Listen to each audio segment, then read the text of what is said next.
This is in response to the discussion forum on Kafka's Before the Law. You all did a very good job on Kafka's difficult essay. The key interpretive issue seems to hinge upon how we understand Kafka's use of the terms law and gate, and how at times Kafka seems to conflate the two. Our understanding of these concepts, then, could help us develop an interpretation of Kafka's narrative, which necessarily draws upon our own cultural and ideological values. For me, the important points in the narrative are as follows. There is an unnamed man who leaves the security of his village for reasons we don't know. He encounters the barrier in the form of a gate tended by another unnamed character, the gatekeeper. The gatekeeper doesn't demonstrate animosity towards the man, but doesn't help the man either. The man decides to wait outside the gate, which apparently is the first of many gates. After a significant passage of time, the man is told by the gatekeeper that this specific gate is for the man alone and that it is time for the gate to close. Now when I read this story, I can read it as a narrative of persistence, that the man devotes his life to waiting outside the gate. I also could read this story as one of failure, as the man never passes through the gate and spends his days waiting for something to happen. How I receive this narrative depends on how I interpret the significance of the gate/law. If we regard the law as an external limitation placed on our behavior, then there might be little that the man can do to get past the law's gatekeeper.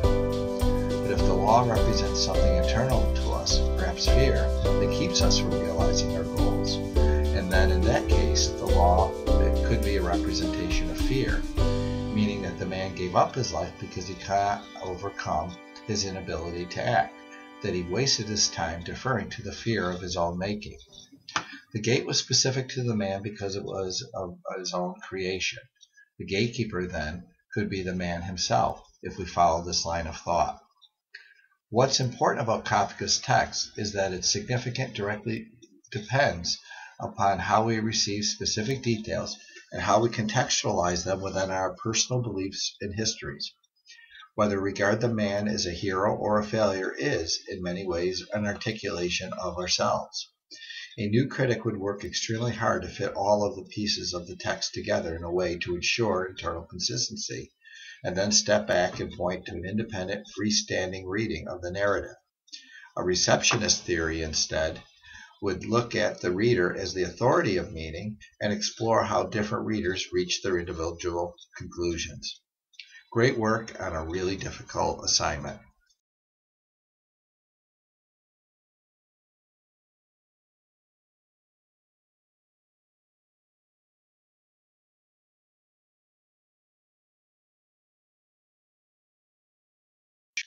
Welcome to week 2. This week we'll begin our work in online community formation and explore some theory of online group dynamics, as well as work with some simple strategies to support individual content publication.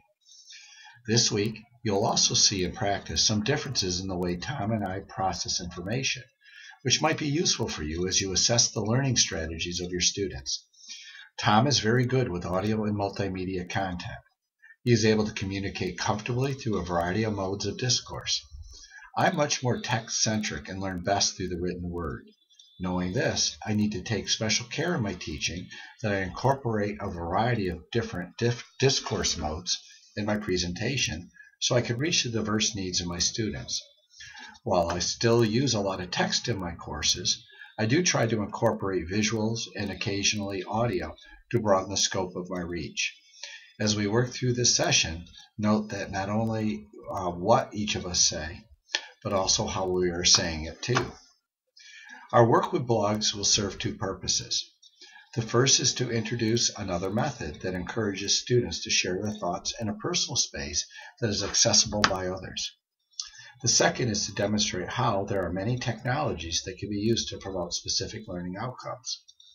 In general, I first try to identify technologies that meet my instructional need, and then I select a specific technology based on its ease of use and its integration into the processes and activities most familiar to my students.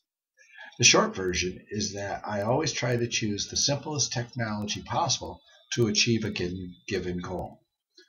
We'll continue our work next week with blogs. and explore Blackboard's blogging option.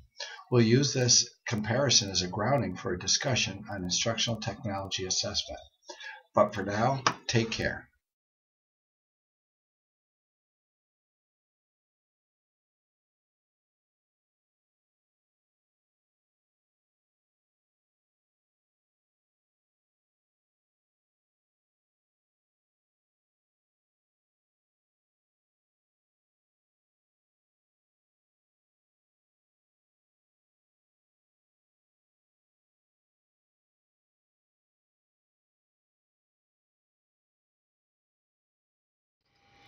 Welcome to week 4.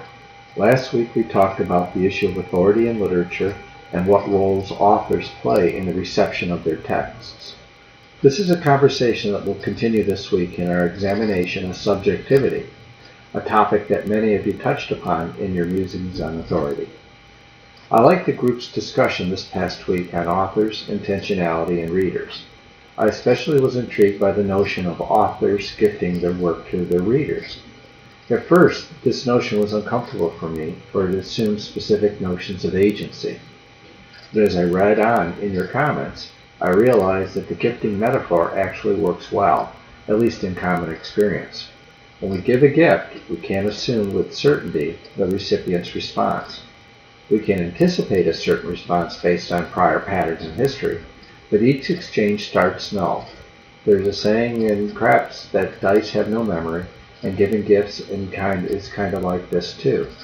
Once we give our gift, we no longer own it. Once our gift is received, it may be used in ways in which we did not anticipate.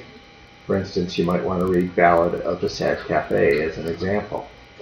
And this notion of authors and agency dovetails nicely with some strands of thought associated with reception theory, the school of criticism that focuses on how readers create meaning in text. Some of you are still working on the Blake assignment, which can be tricky, as it inverts our accustomed model of reading. Most readers assume that they are decoding the words and thoughts and concepts of an author. Even readers who accept subjectivity as part of the reading process often defer to the status of the author when interpreting literature. When reading Blake's 6 Rows, think differently. What are the elements that you respond to? Why? What do these elements mean to you? In other words, worry less about Blake and focus instead on your role as an active creator of meaning. Subjectivity will increase in importance as we progress through the next several weeks, so try to be comfortable with the notion that your reading can be regarded as a uniquely individual creative endeavor in itself. Look forward to the upcoming week.